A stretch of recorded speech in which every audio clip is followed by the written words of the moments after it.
आज की क्लास में हम लोग पढ़ेंगे क्लास थर्ड ईवीएस का chapter number 14 the story of food. Hindi में कहाँ से आया, किसने पकाया। तो हमारे इसमें सबसे पहले एक इमेज दी हुई है। इस इमेज में दो परिवार दिखाए गए हैं। एक है वीनूस फैमिली मतलब वीनू का परिवार, और दूसरी है रानीस फैमिली मतलब रानी का परिवार। तो दोनों ही इमेज के तीन तीन हिस्से हैं, आप देख सकते हो। वीनूस फैमिली यानी कि वीनू के परिवार के तस्वीर के भी तीन हिस्से हैं, और रानीस फैमिली यानी कि रानी के परिवार के भी तीन हिस्से हैं। अब नीचे हमारे इन्हीं तस्वीर से जुड़े हुए कुछ क्वेश्चन हैं। What kind of work are the people doing in the both families? Hindi में दोनों परिवारों में कौन किस तरह का काम कर रहा है। तो देखिए, सबसे पहले वीणु के परिवार में सबसे ऊपर आप देख रही हो एक लेडी है जो कि खाना बना रही है, और उसके बाद एक आदमी है जो कि झाड़ू लगा रहा है। तो इसमें हम कुकिंग लिख सकते हैं। उसके बाद है कि पूरी फैमिली बैठ के खाना खा रही है, तो इसको हम ईटिंग कह सकते हैं। और सबसे आखिरी वाले में आप देख सकते हो कि जो मम्मी पापा हैं वो बैठ के अखबार पढ़ रहे हैं और लड़की साइकिल चला रही है। तो इसको आप रेस्टिंग या फिर आराम करना कह सकते हो। इसी तरीके से रानी के परिवार में रानी सबसे पहले खाना बना रही है, तो इसको हम कुकिंग कह सकते हैं। उसके बाद फिर फैमिली बैठ के खा रही है। हालांकि यहाँ पे सिर्फ दो ही लोग हैं जो कि खा रहे हैं, बाकी सर्व कर रहे हैं। उसके बावजूद हम इसको ईटिंग लिख सकते हैं। और आखिरी बारे में आप देख सकते हो कि आदमी बैठा हुआ है, अखबार पढ़ रहा है। वहीं उसकी बेटी और उसकी वाइफ जो दो औरतें हैं वो कुछ सामान वामान ला रही हैं, तो इसको हम वर्किंग यानी कि काम करना कह सकते हैं। फिलहाल ये तो मैंने हर इमेज को नाम दिया है इस तरीके से। अगर आप लोग चाहो तो इसका आंसर और डिटेल में भी लिख सकते हो। Is your family like any one of these families? If yes, like which one? How is your family like theirs? Hindi में क्या तुम्हारा परिवार इन दोनों में से किसी एक परिवार जैसा है? यदि हाँ, तो किसके जैसा? तुम्हारा परिवार उस परिवार से कैसे मिलता है? इसका मतलब यह है कि आपने ऊपर जो दो फैमिली की तस्वीर देखी है, अब आपको बताना है कि क्या आपका परिवार किसी भी तरीके या फिर किसी भी हिस्से से जो ऊपर दी हुई तस्वीरें हैं उनसे बिल्कुल भी मेल जोल खाता है। और अगर खाता है तो नीचे हाँ यानी कि यस लिखिए, और साथ ही में कारण भी लिखिए कि आपका परिवार इन दोनों में से किसी एक परिवार से मेल क्यों खा रहा है। और अगर नहीं खा रहा है तो सीधे नो लिख के इसको छोड़ दो। If not, let us talk about your family. तो देखिए, ये जो हिस्सा है ये हमारे पिछले वाले पेज में जो क्वेश्चन है उससे मिलता जुलता है। मैंने वो देखा नहीं था, इसलिए मुझे लगा कि क्वेश्चन वहीं पे खत्म हो गया है। लेकिन इसमें ये कह रहे हैं कि अगर आपका परिवार ऊपर दिए हुए जो मतलब पिछले पन्ने में जो दो तस्वीरें दी थी उनमें से किसी के भी परिवार से नहीं मिलता जुलता है, तो चलिए अब हम लोग आपके परिवार के बारे में बात करते हैं। तो नीचे क्वेश्चन दिया हुआ है, do all the people in your family eat together? If not, why? मतलब ये है कि क्या आपके परिवार में सारे व्यक्ति साथ में बैठ के खाना खाते हैं, और अगर नहीं खाते हैं तो क्यों? तो अगर खाते हो तो यस लिखो, नहीं खाते हो तो नो लिख दो। और साथ ही में आपको कारण भी लिखना होगा। Who Yeats last in the family?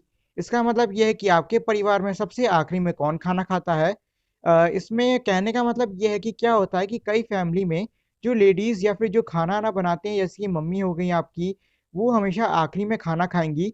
कई फैमिलीज में होता है, लेकिन आजकल ऐसा हालांकि ज़्यादातर फैमिली में होता नहीं है। लेकिन उसके बावजूद अगर आपके परिवार में ऐसा कोई व्यक्ति है जो कि सबसे आखिरी में आपके खाना खाने के बाद में खाता है, तो उसका नाम आप चाहो तो यहाँ पे लिख सकते हो। Who does not help in cooking food in the family and why? इसका मतलब यह है कि आपके घर में खाना बनाने में कौन सहायता नहीं करता है और क्यों।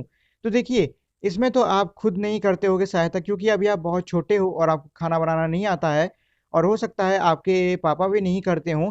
फिलहाल ये है कि ज़्यादातर घरों में जो लेडीज़ होती हैं वो खाना बनाती हैं, और जो मतलब मेल होते हैं, मतलब कि जो आदमी होते हैं वो ज़्यादातर हेल्प नहीं भी करते हैं, और कुछ कुछ फैमिलीज़ में हेल्प करते हैं। तो मतलब ये है कि कुल मिला के अगर आपके फैमिली में कोई भी खाना बनाने में मदद करता है तो ठीक, और जो व्यक्ति आपके परिवार में खाना बनाने में मदद नहीं करता है उस सबका नाम आपको इसमें लिख देना है। वैसे जब भी खाना ना कोई आपके घर में मम्मी या फिर बहन बना रही हैं, तो हमेशा आपको उनकी मदद करनी चाहिए, क्योंकि खाना बनाना काफ़ी मतलब मुश्किल भरा काम होता है, इसमें काफ़ी सारा काम पड़ता है। तो अगर आप किसी की मदद करोगे तो बहुत ही अच्छी रहेगा। In the table some of the work done in the house has been mentioned. इसका मतलब यह है कि नीचे जो सूची दी हुई है उसमें घर में किए जाने वाला कुछ काम के बारे में बताया गया है। Find out who does them in your house, पता करो कि आपके घर में कौन कौन उस काम को करता है। And who does them in your friends house, और आपके दोस्त के घर में उन काम को कौन कौन करता है। You can add some other work also to the list, और साथ ही में आप कुछ और काम भी इसमें जोड़ सकते हो। तो देखिए, सबसे पहला काम है कुकिंग फूड। तो आपको इसमें लिखना होगा कि आपके घर में कौन खाना बनाता है और आपके दोस्त के घर में कौन खाना बनाता है। उसके बाद है buying things from the market. तो आपको नीचे लिखना होगा कि आपके घर में कौन सामान लेते जाता है मार्केट, और आपके दोस्त के घर में कौन जाता है। फिर है स्वीपिंग, मतलब झाड़ू लगाना। तो आपके घर में कौन झाड़ू लगाता है और आपके दोस्त के घर में कौन लगाता है। क्लीनिंग द यूटेंसिल्स, मतलब बर्तनों को साफ करना। तो आपके घर में बर्तन कौन साफ करता है और आपके दोस्त में के घर में कौन करता है। फिलिंग वाटर, पानी भरना। तो आपके घर में कौन पानी भरता है और आपके दोस्त के घर में कौन भरता है। और आप चाहो तो ये 2-3 और काम बढ़ा सकते हो, जैसे कि आप इसमें चाहो तो डस्टिंग लिख दो, और या फिर क्लीनिंग की कोई जॉब या फिर क्लीनिंग का कोई भी काम लिख दो, जैसे कि क्लीनिंग फ्लोर या फिर क्लीनिंग हाउस। बाकी सब जो चाहे वो इसमें आप लिख सकते हो अपने हिसाब से। और आगे बढ़ने से पहले मैं आप लोगों से एक रिक्वेस्ट करना चाहूंगा, वो है ये कि अगर आप लोगों ने अब तक इस वीडियो को लाइक और शेयर नहीं किया है तो इस वीडियो को लाइक और शेयर कर दें। और अगर आप मेरे इस चैनल पर नए हो तो इसे सब्सक्राइब करके बेल आइकन को भी दबा दें, जिससे कि आपको मेरे चैनल के सारे अपडेट्स जल्द से जल्द मिल सकें। हु डज मोर वर्क, कौन ज़्यादा काम करता है। इन योर्स हाउस, आपके घर में। तो जो भी व्यक्ति आपके घर में काम करता हो उसको इन योर हाउस के आगे उसका नाम लिख दो। इन योर फ्रेंड्स हाउस, आपके दोस्त के घर में। तो आपके दोस्त के घर में जो भी व्यक्ति ज़्यादा काम करता हो तो उसको इन योर फ्रेंड्स हाउस के आगे लिख दो। Where does what we eat come from, the name of some food item are given below. इसका मतलब यह है कि नीचे कुछ खाद्य पदार्थों के नाम दिए हुए हैं। Add some more names to the list, और वहाँ पे कुछ खाली जगह भी दी हुई है, तो आपको जो खाली जगह है उसमें कुछ और नाम लिखने होंगे। Draw a green around those item that we get from plant, वो चीज़ें जो कि हमें पेड़ पौधों से मिलती हैं, हमें उस पर एक गोला लगाना है हरे रंग से। Draw a red around those item that we get from animals, और जो चीज़ें हमें जानवरों से मिलती हैं हमें उनके ऊपर लाल रंग से गोला लगाना होगा। तो देखिए, इसमें सबसे पहले है हनी। हनी मतलब होता है शहद, और शहद हमें मधुमक्खियों से मिलता है जो कि जानवर हैं। तो मैंने इस पर रेड कलर का गोला लगा दिया। फिर है कॉर्न। कॉर्न को हम हिंदी में कहते हैं मक्का, जो कि हमारा भुट्टे से निकलता है, और वो भुट्टे को हम कहाँ करते हैं, ज़मीन में उगाते हैं। ये एक पौधा होता है। तो इस पर मैंने डार्क ग्रीन कलर से एक सर्कल लगा दिया। फिर है स्पिनच। स्पिनच हमारा एक जो होता है फल फल शलजम, आपने देखा होगा, उसको हम बोलते हैं स्पिनच। तो ये मैंने इस पे ग्रीन कलर का सर्कल लगा दिया। फिर है एग, मतलब कि अंडा। अंडा हमारा जानवर से मिलता है, मतलब कि मुर्गी से मिलता है। तो इस पे मैं रेड कलर का सर्कल लगा दिया। उसके बाद है टोमेटो, जो कि एक फ्रूट होता है और उसको ज़्यादातर सब्जी अब्जी में काट के डाला जाता है। तो ये मैंने टोमेटो पे ग्रीन कलर का लगा दिया सर्कल। फिर है टर्मरिक। टर्मरिक हमारी जो हल्दी होती है उसको बोलते हैं, और ये पेड़ पे उगती है। इसको भी मैंने ग्रीन कलर से सर्कल कर दिया। उसके बाद है मिल्क, जो कि हमें काऊ बफेलो, मतलब कि गाय भैंस से मिलता है। तो मैंने उस पर रेड कलर का सर्कल कर दिया। फिर है पोटैटो, यानी कि आलू। आलू हमें फसल, मतलब कि जो हमारे पेड़ पौधे होते हैं उनमें से मिलता है। तो उस पर मैंने ग्रीन कलर का सर्कल कर दिया। फिर है मीट, यानी कि मांस। मांस हमें जानवरों से मिलता है, तो उस पर रेड। फिर है अनियन, यानी कि प्याज। प्याज एक फसल होती है, उस पर भी मैंने कर दिया ग्रीन। उसके बाद है फिश, मतलब कि मछली। तो मछली पे मैंने लगा दिया रेड। फिर है लेमन, मतलब कि नींबू। ये भी पेड़ पे उगता है, तो ये हो गया हमारा ग्रीन। उसके बाद है अजवाइन। अजवाइन भी हमारी पेड़ पे उगती है, तो इस पे लगा दिया ग्रीन। और आखिरी है हमारा बनाना। बनाना भी हमारा पेड़ पे उगता है, और इस पे मैं लगा दिया ग्रीन। और रही बात इसमें खाली जगह होगी, तो वो आपको खुद से कर लेना है। When you are sick, जब तुम बीमार होते हो, do you take any medicines which we get from plant, क्या तुम ऐसी कोई दवाई लेते हो जो कि हमें किसी पौधे से मिलती है। What do you take when you, इसका मतलब यह है कि आप क्या लेते हो जब आप get hurt, मतलब कि आपको चोट लग जाए।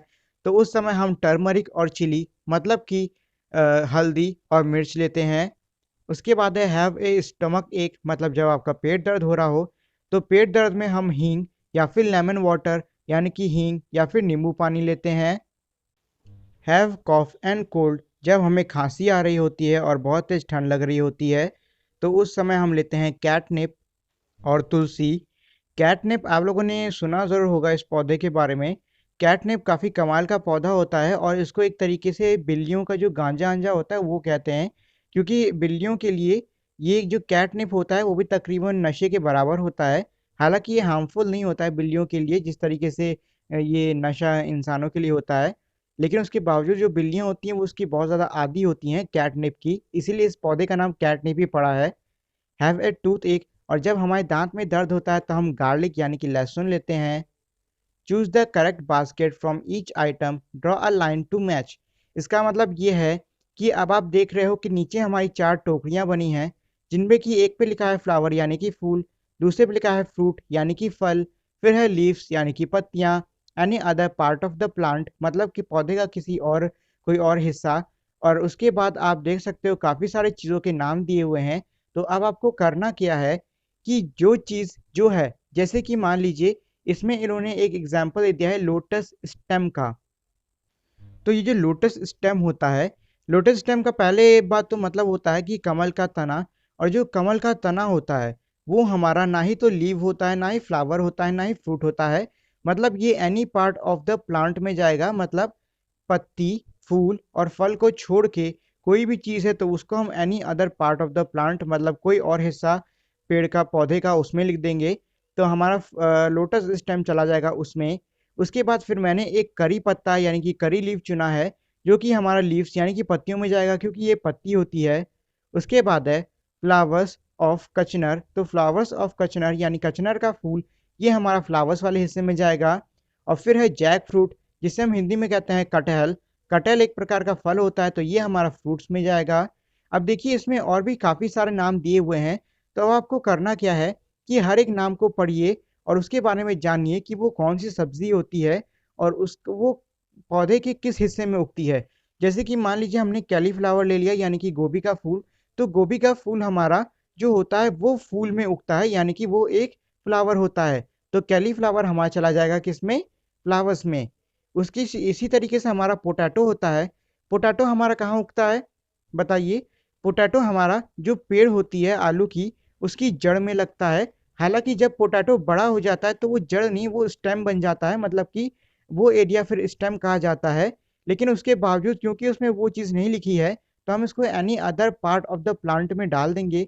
इसी तरीके से बाकी भी जितने हमारे फल फूल दिए हुए हैं, फल फूल पत्तियाँ, आपको उनको सभी को एक दूसरे की कैटेगरी में बांट देना है। और जो कुछ भी बचे उसको any other part of the plant मतलब पौधे के किसी और हिस्से में डाल दो। So that is it for today guys. Thank you for watching this video. Make sure to like, share and subscribe to my channel, and also turn on that bell icon so you won't miss any new updates on my channel.